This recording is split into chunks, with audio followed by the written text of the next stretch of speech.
তো শুভ সন্ধ্যা বন্ধুরা।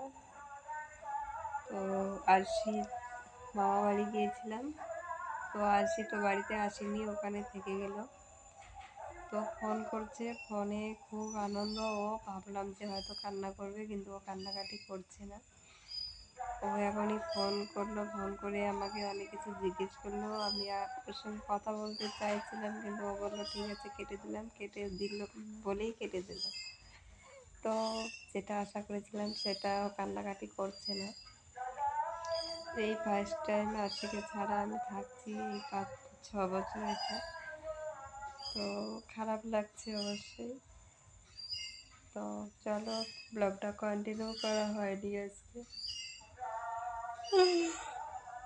যাওয়ার কোনো কথা ছিল না, হঠাৎ করেই মানে 10-15 মিনিটের মধ্যে ঠিক করে 10-15 মিনিটে রেডি হয়ে চলে গেলাম।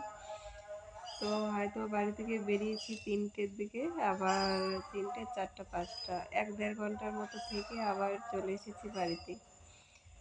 তাই আর এইটুক সময়ের মধ্যে কি ভিডিও করব কোনো মাথায় কিছু ছিল না। তো চলো, আজকে ব্লগটা এখানেই। কিছুদিন থেকে ভিডিও সেভাবে করতে পারছি না, এদিকে বাড়িতে ওদিকে দোকানে, এই তালে দৌড়াদৌড়ি করে আমার ঠিকঠাক ভিডিও হচ্ছে না। তো চলো বন্ধুরা।